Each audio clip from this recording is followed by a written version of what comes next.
बघा आता आपण एक्झाम्पल नंबर 3 पाहणार आहे. थर्ड एक्झाम्पल थोडं मोठं आहे आणि मला तुम्हाला एखाद्याच दोघांनाही समजून द्यायचे म्हणून मी आधी सोडून घेतले आणि आता एखाद्या दोघांनाही समजून देते. बघा, in figure segment PS is the median of triangle PQR. PQR ची PS ही काय मध्यगा आहे. तर PT परपेंडिक्युलर QR आणि प्रूव्ह करायचं तुम्हाला की PR² PS² QR ST QR/2 bracket square. हे एक प्रूव्ह करायचं त्याच्यात आणि त्याच्यात दुसरं प्रूव्ह करायचं म्हणजे दोन उदाहरण आहे त्याच्यात. PQ² PS² QR ST QR/2 bracket square. बघा, तुमच्या लक्षात येत असेल की आता दिलेल्या गोष्टी आपण लिहून घेऊया. सेगमेंट PS ही काय त्याची मध्यगा आहे. रेख इथंच मराठी सेमीवाल्याने दोघांनी लिहून देते. PS ही मध्यगा. त्रिकोण PQR हे काय तुम्हाला दिलेले किंवा दिलेले. बाकी सेम तसंच लिहावं लागणार आहे.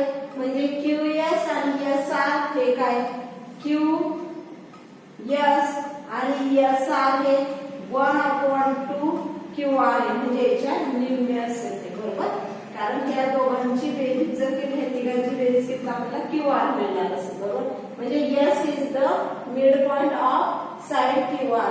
म्हणजे S हा इथे मराठीत लिहिते मी. S हा रेख QR चा मध्यबिंदू. बरोबर, याला आपण 1 म्हटलं. बरोबर, मग आता ट्रायंगल PTS याच्यामध्ये जर तुम्ही विचार केला तर T कोण हा 90 डिग्रीचा आहे. T कोण कोणत्या डिग्रीचा आहे 90 डिग्रीचा. पायथागोरस थेरमनुसार PS² PT² TS² हे आपल्याला दुसरे इक्वेशन मिळाले. आता आपण घेणार आहे PTR हा ट्रायंगल घेणार आहे. PTR तर PTR या ट्रायंगल मध्ये T कोण कोणता आहे 90 डिग्री आहे. मग आता आपण पायथागोरस थेरम वापरणार आहे. PR² PT² TR² पाव प्रमाणानुसार. बरोबर, आता PR² जसं तसं ठेवलं, PT² जसं तसं ठेवलं. TR म्हणजे काय TS SR आपण इथे टाकून घेतलं. दरम्यानचा संबंध दाखवला TSR.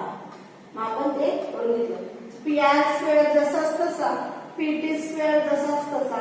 याचा द्विपदीचा विस्तार केला आपण A B ब्रॅकेट स्क्वेअर म्हणजेच काय आलं A² ट्वाइस AB B² म्हणजेच इथं TS² 2ST SR SR².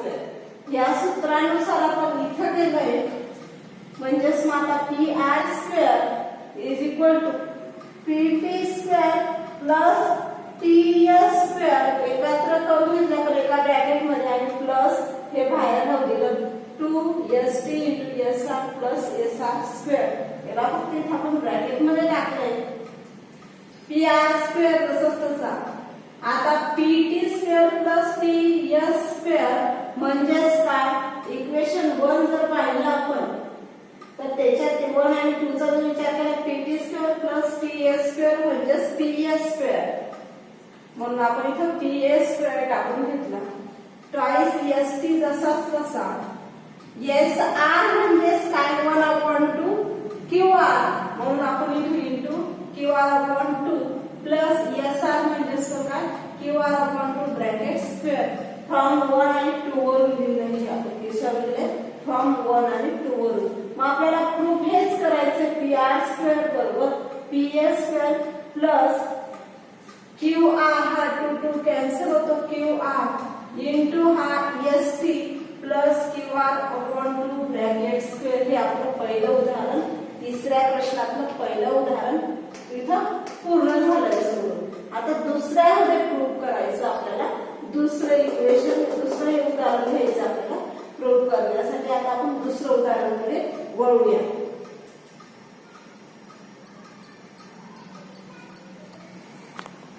दुसरं उदाहरण पाहणार आहे, तिसऱ्यातलं दुसरं. बघा, त्रिकोण घेणार आहे आपण PTQ. PTQ याच्यामध्ये T कोण हा 90 डिग्रीचा आहे.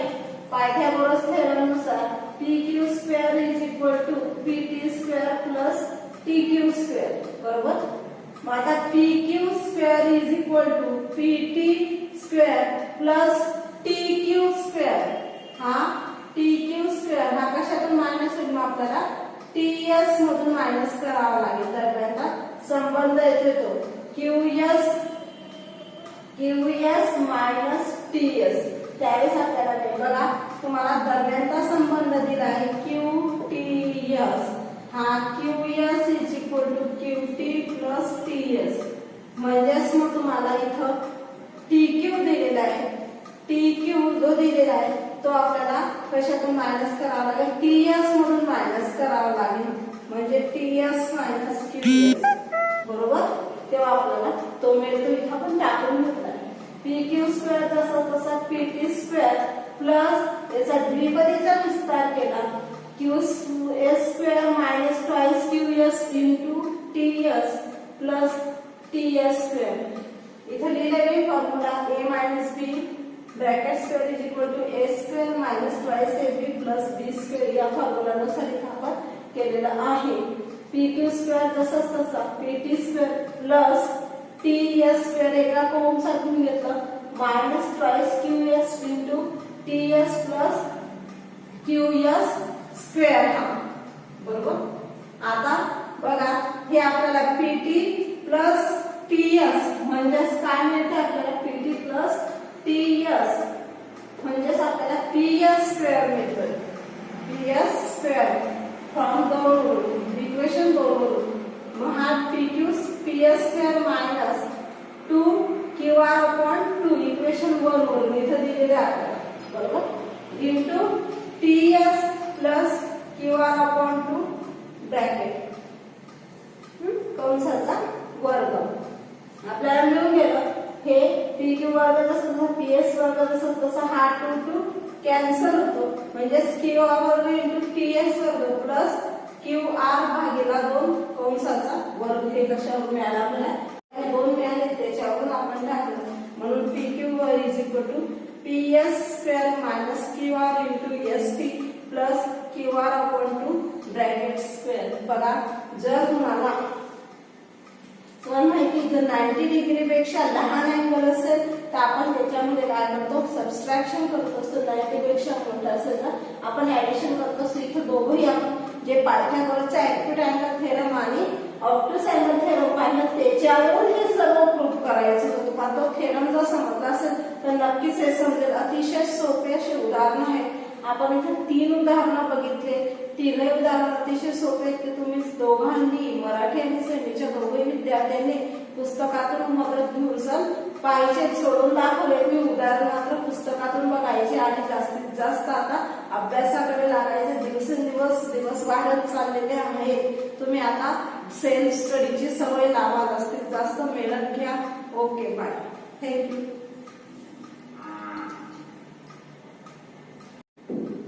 आता क्वेश्चन नंबर त्याच्यात आपण 4थं पाहणार आहे.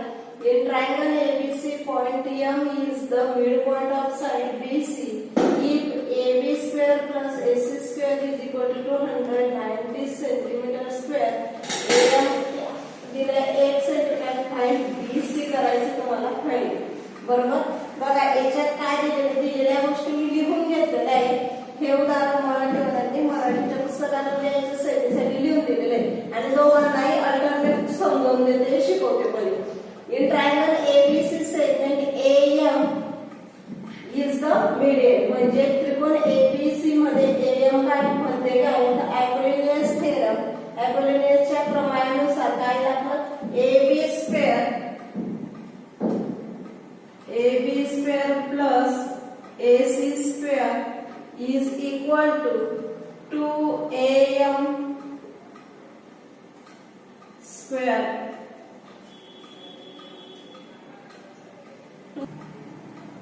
plus 2bm square. बघा तुम्हाला याची किंमत दिली ab square plus ac square किती दिले 290.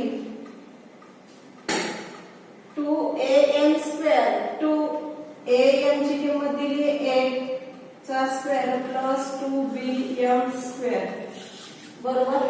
हा 290 जसाच तसा 2 into 8 चा स्क्वेअर 8 चा 64 प्लस ट्वाइस bm स्क्वेअर. याचं मल्टिप्लिकेशन करा 2 4 चा 8 2 6 चा 12. हा 2bm स्क्वेअर जसाच तसा लिहा 290. आता हा 290 मधून 128 मायनस करा. 90 minus 128 is equal to 2bm square बरोबर. मायनस करा 10 मधून 8 गेला 2 उरला. 8 मधून 2 गेला 6 आणि 1 मधून 1 गेला 0. 1 मधून 2 मधून 1 गेला 1. 162 is equal to 2bm square बरोबर. या 2 ने डिवाइड करून घ्या 162 ला bm स्क्वेअर. 2 8 जा 16 2 1 जा 2. bm आता तुमचं 81. bm स्क्वेअर तुमचं 81. आता bm 81 तर bm काय तुमचं 9. bm काय 9. दोघं बाजूंना स्क्वेअर रूट घेऊन taking both side square root. दोन्ही बाजूंना वर्गमुळे घेऊ. वर्गमुळे घेऊ. 81 हा कसला स्क्वेअर आहे 9 चा. आता bm मिळून गेलं तुम्हाला 9. तुम्हाला bc विचारलेलं आहे. काय विचारलेलं आहे bc. मग bm बरोबर 1/2 bc. मग bm किती आलं 9 into 1/2 bc. 9 into 2 जर केलं तर bc is equal to 18. BC चं अंतर तुम्हाला विचारलंय ते मिळून गेलं आपल्याला 18. किती मिळालं 18. अशा प्रकारे हे दिलेलं उदाहरण तुमचं होतं. अतिशय सोपं होतं. फक्त तुम्हाला अपोलिनियसचा थेरम वापरायचा होता आणि त्याच्यामध्ये उदाहरण सोडवायचं. तर आपण आता एक्झाम्पल नंबर 5 आला.